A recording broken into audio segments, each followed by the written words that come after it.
Good evening. You are watching the news from the Sultanate of Oman television. First, the headlines. His Majesty Sultan Qaboos gives an audience at Beit al-Baraka to His Excellency Jeremy Hunt, British Foreign Secretary.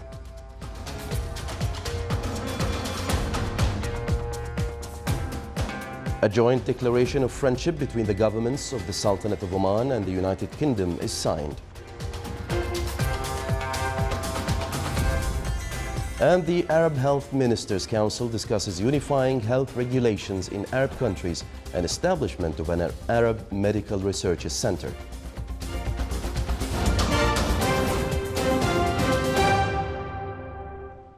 Those were the headlines. Now for the news in detail. His Majesty Sultan Qaboos gave an audience at Beit al-Baraka to His Excellency Jeremy Hunt, British Foreign Secretary, this evening. During the audience, they discussed aspects of bilateral cooperation between the two friendly countries within the context of close relations that bind the two countries. They also reviewed matters of mutual interest between the two sides. It was attended by His Excellency Yusuf bin Alawi bin Abdullah, Minister responsible for Foreign Affairs, and His Excellency Hamish Cowell, UK Ambassador to the Sultanate.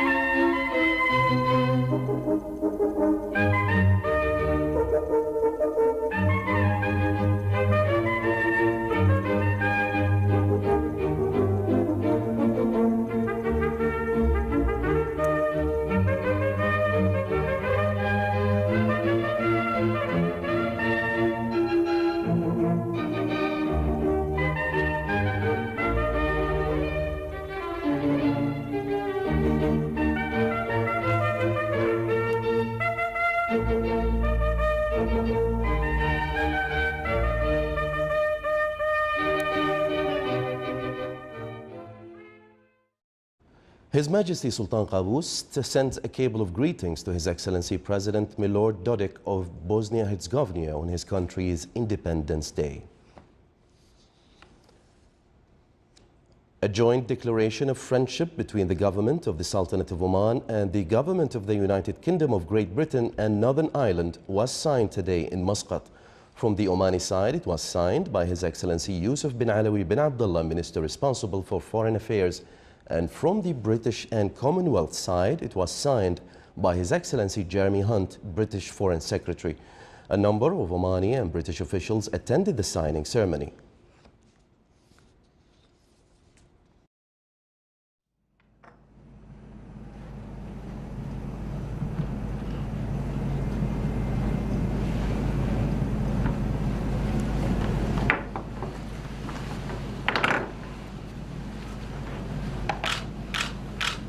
Thank you very much indeed. In the conclusion of its meetings, the Arab Health Ministers' Council discussed unifying the health regulations in Arab countries and the project of establishment of the Arab Center for Medical Researches. The meeting also reviewed various other topics of joint Arab concern in the health field. It also shed light on the successful experiments in medical aspects. Among topics discussed were also donation and transplantation of human organs within the framework of international and regional regulations. The Sultanate's delegation was headed by His Excellency Dr. Ahmed bin Mohammed Al-Saidi, Minister of Health.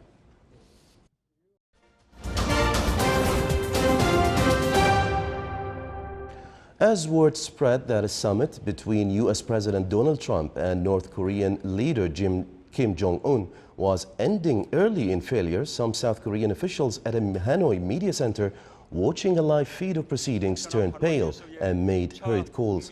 The failure of Trump and Kim to reach an agreement at their high-stakes summit in the Vietnamese capital is a blow for the South Korean government, which had pinned hopes on an easing of U.S. sanctions on North Korea, leading to the reopening of inter-Korean projects, including a factory park tourism zone and railway network. Those projects struck by sanctions on North Korea are key to a Moon economic initiative that he sees as a driver for South Korea's moribund economy, which is suffering its worst unemployment in a decade. Moon has been an ardent champion of efforts to end confrontation on the Korean peninsula and nudge North Korea into giving up its nuclear weapons in exchange for an end to sanctions and security guarantees. U.S. Secretary of State Mike Pompeo today vowed to defend the Philippines against armed attack in the disputed South China Sea, in Washington's starkest warning yet against Chinese claims to most of the strategic waterway.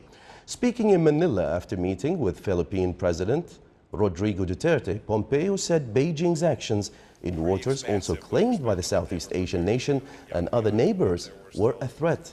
Pompeo said China's island building and military activities in the South China Sea threaten Philippines' sovereignty, security, and therefore economic livelihood, as well as that of the United States. He added that the South China Sea is part of the Pacific. Any armed attack on Philippines forces, aircraft, or public vessels in the South China Sea will trigger mutual defense obligations under Article 4 of their Mutual Defense Treaty. Pompeo's comments mark the first time a U.S. official has publicly stated Washington's commitment to defending its poorly armed ally in the Flashpoint Sea. Still to come in our news bulletin. Southeast of Los Angeles seeing a super bloom of wild poppies after weeks of heavy rains lashed Southern California.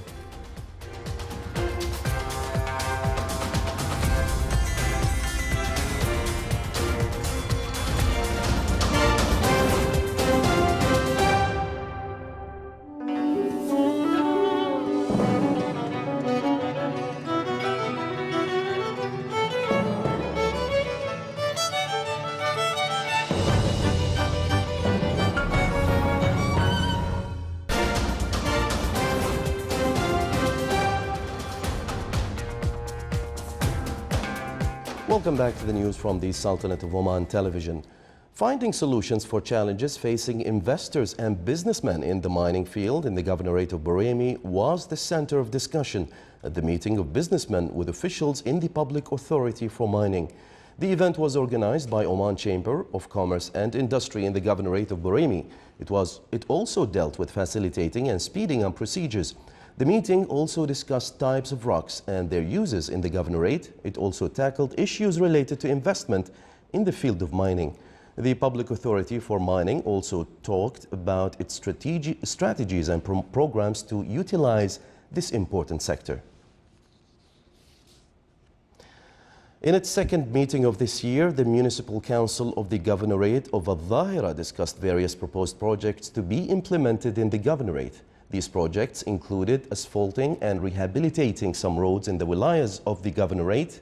It also dealt with procedures to give permits for some commercial activities, such as vehicle cleaning and washing, and allocating places for these activities for environment protection reasons. The council also discussed other service and municipal issues.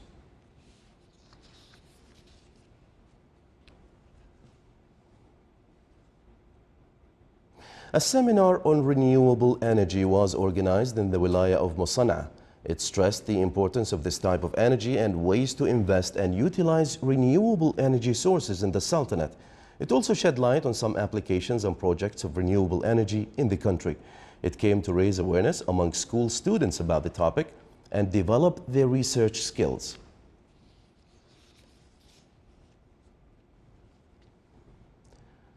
Biking Man Oman Exploration Race had official prize ceremony at Grand Hyatt Muscat last night. More details in the following report by Abdullah bin Ahmed al-Rubi'i. Biking Man's first foray into the Middle East saw participation of cyclists from 23 countries, with 75 riders crossing a 1,000 kilometers long self-supported ultra cycling race around the Sultanate. 45 athletes from 21 different countries completed the race in less than 120 hours. This is one of the toughest races in the Middle East. It's 1,000 kilometers. The rider, they have to cycle 1,000 kilometers without any kind of support, whether it's food, cycling repair. So the race started on the 24th of February and finished on the 28th of February. The race started at another resort in Barka and finished at the incense burner in Muscat. We had participants from 23 countries, and it's increasing the number of participants. Last year we had 42. This year we have 75. And the aim of organizing this race is to promote cycling as a sport and to encourage young Omani to take this sport seriously, and also to promote Oman as a tourist destination. So the track, it has been chosen carefully to show different scenery of Oman, from the interior, Al-Hajar mountain, and then to the desert in the Sharqiyya, and the coastal line in Sur, back to Muscat. The athletes rode west around the Hajar Mountains, then climbed up to the first checkpoint at the Jabal Shams resort at 2,000 meters. After stamping their progression, they descended back down the mountain, rode southeast towards the second checkpoint outside Bidia, continued to the coast, turned north towards Sur, then rode back along the coast to Muscat. The second edition has grown in terms of interest. We get the increased support of the public sector in Oman, so the Ministry of Sport and Oman Cycling Association. We also had way more support from the private sector with Oman Air, Omantel and Europe car companies that helped to build the event. And so far so good. The number of participants are double from last year to this year, from 43 to now almost 80 people. So we are very proud to be welcoming Oman. Among the 6 locations we have, Oman is the one that welcomes us with the most interest and the most attention. I'm Anas from Nizwa cycling team, and I started cycling 2 years back. And Biking Man is one of the targets I had to participate in, because it's crossing 1,000 kilometers within Oman and going through a lot of adventure and a lot of tourist areas where it is very beautiful, and then there are lots of riders from different countries, so that we need to get in touch with them and learn from them, from their experience. The female solo category was won by Italian Giuliana Buhering, who completed the race in 49 hours 53 minutes. The men's solo category was won by the Rodney Sonko from Peru, who completed the race in 46 hours 17 minutes. Rodney Sonko, I'm from Peru. I come in this Oman for participation at Biking Man Oman second edition. And finish the race and first place and winner. The team category was won by the Team Army Oman, consisting of local athletes. Abdullah bin Ahmed Al-Rabi'i, Sultanate of Oman Television, Muscat. To bring more awareness to the public on breast cancer, Oman Cancer Association is planning for people to join hiking Jabal Shams. This was announced in a press conference. More details in the following report. A press conference organized by Oman Cancer Association in the presence of association's president, board members and journalists. The event was held to announce the plan for holding a hiking day to Jabal Shams. Hiking to Jabal Shams is arranged as part of strategy to raise funds and to turn the summit pink to create awareness for breast cancer. The theme, Together We Can, is to give each involved individual the concept of I am and I will. The expedition will be handled by Mr. Nasser Al-Azri, a board member with the Oman Cancer Association, who is in charge of the logistics and organization of the hike. Oman Cancer Association is inviting everyone from the community, from family, friends, adults, teenagers, women, kids, to climb Mount Jabal Shams, which is the highest, considered as one of the highest point in the Gulf, and one of the most attractive mountain in the Gulf region. The hike is been organized to take place on Friday, 27th of September 2019 at 7 a.m. The start point will be Hassa Camp.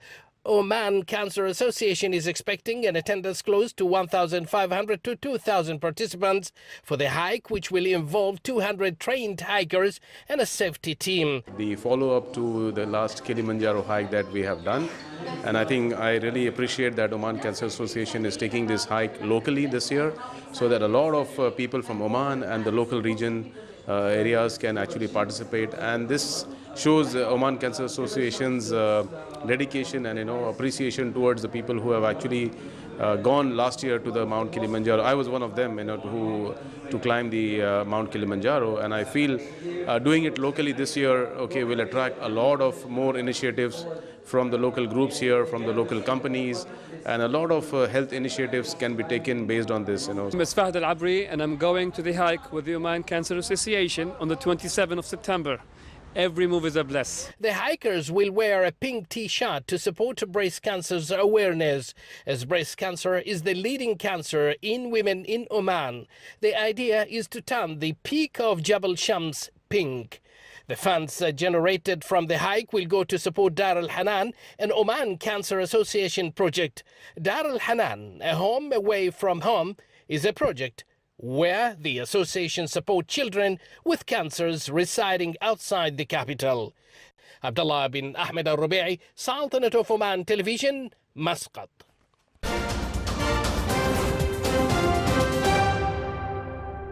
A super bloom of wild poppies has covered a hillside in Lake Elsinore, just southeast of Los Angeles, after weeks of heavy rains lashed Southern California.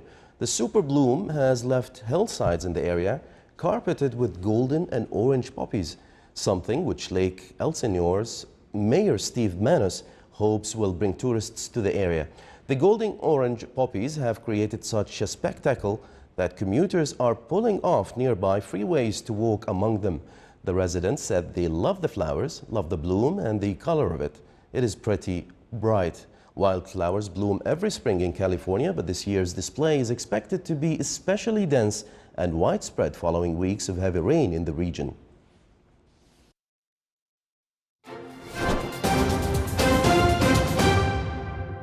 Now for the general weather forecast around the Sultanate. Partly cloudy skies will prevail over the northern governorate with chances of scattered rainfall. Rest of the Sultanate will have clear skies with chances of low clouds late at night and early morning. Over parts of the South Sharqiya and Wusta governorates, winds will be southeasterly, light to moderate, occasionally active. Seas will be moderate to rough with a maximum wave height of 2.5 meters.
This is the Sultanate of Oman Television. Before we end tonight's bulletin, here are the main points once again.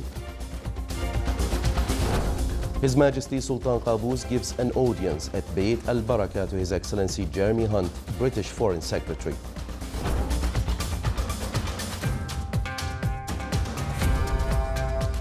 A joint declaration of friendship between the governments of the Sultanate of Oman and the United Kingdom is signed. And the Arab Health Ministers' Council discusses unifying health regulations in Arab countries and establishment of an Arab Medical Research Center. With that, we come to the end of tonight's news bulletin. From all of us here at the newsroom and the studios, it's good night.